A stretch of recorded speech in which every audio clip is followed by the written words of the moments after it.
So I was having this conversation with someone, and they said, I don't really like to meal prep, don't really like to eat. What can you do for me?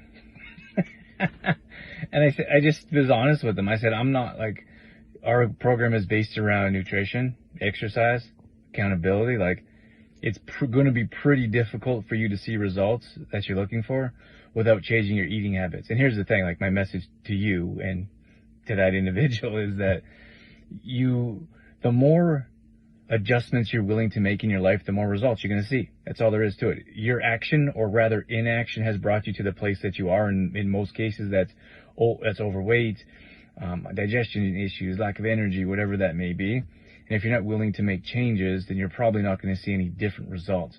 90% of the women that we work with are calorie deprived. Understand that. So if you're not willing to eat more or change your eating habits, you're not going to see the results you're looking for.